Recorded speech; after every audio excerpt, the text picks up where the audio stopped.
Mom, you told us always keep the garage door closed. Adults have no sense of humor. Thank heavens for the garage door. For why you raise the door? Now it's only half a masterpiece. Nicholas, I think you and I should go inside the house and have a little talk about your masterpiece.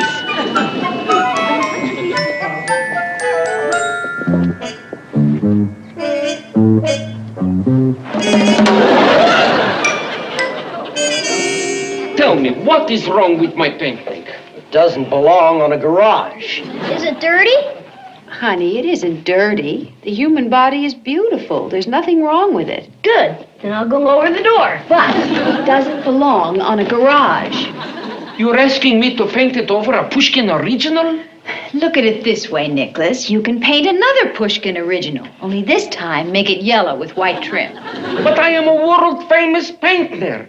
People pay fantastic prices for one of my paintings. Oh, forget it, Shirley. You're dealing with a man who's suffering from delusions of grandeur. I refuse it to paint over my masterpiece. Hey, there's a crowd outside. A crowd. Everybody loves a sexy garage. But the garage door's down. Hey, you kids, get away from that garage door. I'll go open the door. No, you don't. Just trying to lend a helping hand. I knew it. Everybody comes for to see the Pushkin original. I didn't realize everybody knew about my work. This is going to be great publicity. First family on the block to have an X-rated garage. Don't worry, Reuben. It isn't going to stay there. Don't answer it. It's probably a raid. Hello, Mrs. Partridge. Hello, Mr. Phelps. How could you put that disgusting thing out there with Now, Mr. Phelps, let me handle this. Well, Shirley, I don't know as if you realize it, but there's a 24-foot lady on your garage with 3.5 feet of clothing. Yes, Mrs. Monahan, I know. Oh, well, these gracious people and I, we were wondering... Look, enough of this sweet talk. Mrs. Partridge, you have just 20 minutes to do something about that, Well, what Mr. Phelps means is that we were just wondering how long it would be before something might be done. Mrs. Monahan, Mr. Phelps, I am trying to do exactly... 19 minutes left, Mrs. Partridge. You needed help, kind lady? This is the artist, and I use the term loosely. Da, and that is my masterpiece? Did you hear that? A Rusky. I should have known. He's after the minds of our children. Nicholas didn't mean any harm. And you call yourself a mother? Now, just a moment. May the locust of misfortune fly into one of your ears, and out that. Did you hear that? That Rusky swore at me. Well, Mrs. Partridge, I don't like the kind of company that you keep. And I don't like the kind of company I'm keeping right now. Goodbye. I knew you would see it my way, kind lady. I knew you would not paint over a great painting like that. I'm still going to paint over it. I just didn't want them telling me what to do. Keith, go to the hardware store and get some paint. Mom, this is Sunday. Oh, that's right. All right, kids. We're going to have to work in shifts until tomorrow. Doing what? Keeping an eye on that garage to make sure the door stays up. Great. I'll go take the first shift. Forget it. You're the one we'll be watching. Well, it was worth a try. Well, I told you we had to watch him. He was about to charge a kid 50 cents to pull down the door. What can I say? I'm a businessman at heart. Kids, leave that garage door up.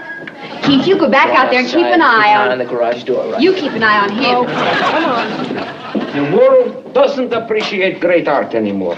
I am going to drown it my sorrows. Could I have a glass of milk? In the kitchen.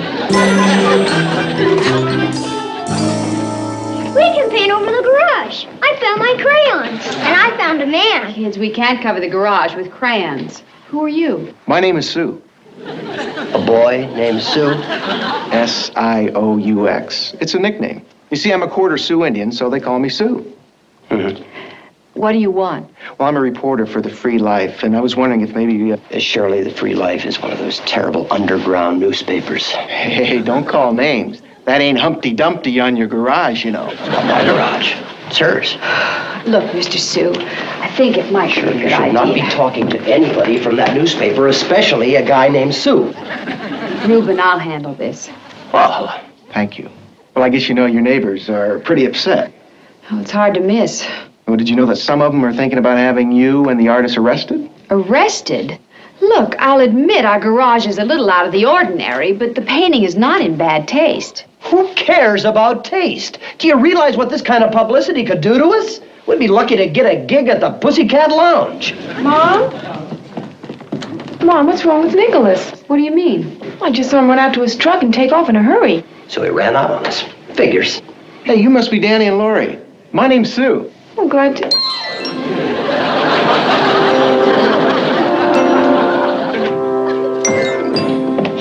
Mom, there's even more people out there than before. You left the garage unguarded? Well, yeah, but I thought you ought to know what's going on.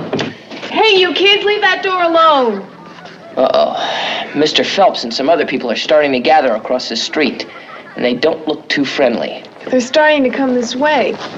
And they're armed. Armed? Yes, they each have a bucket of paint. Why couldn't I take a nice, safe job? Like milking cobras.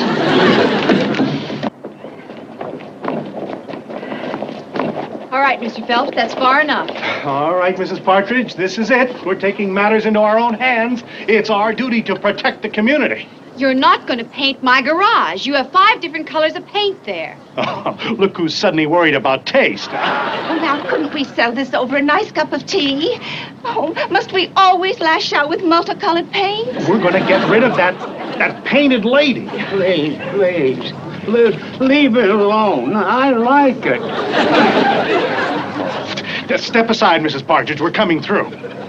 Leave our mommy alone. Yeah, we're not lowering the door for less than 50 cents. Well, at last we'll get a little action.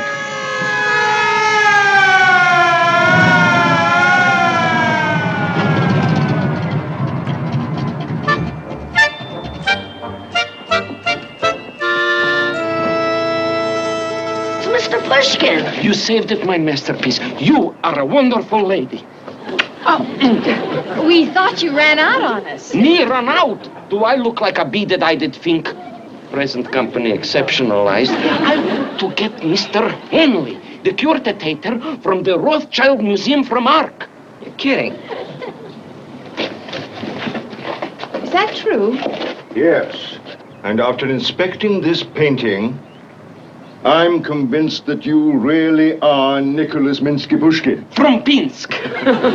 You mean this man really is a famous artist? Well, at least extremely well known in artistic circles. I'll have to die before everyone knows I'm a genius.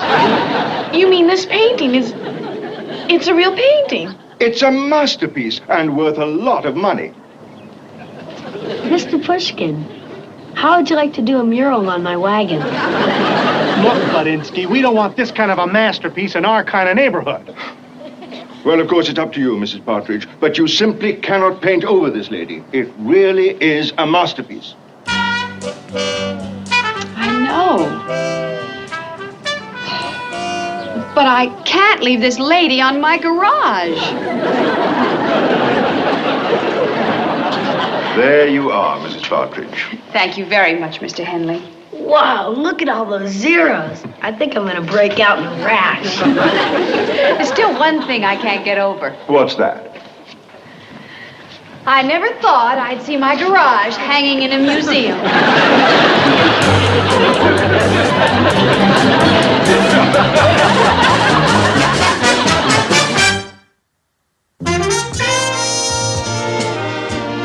Nicholas, I'm going to keep just enough money to have the garage fixed, but the rest of it belongs to you.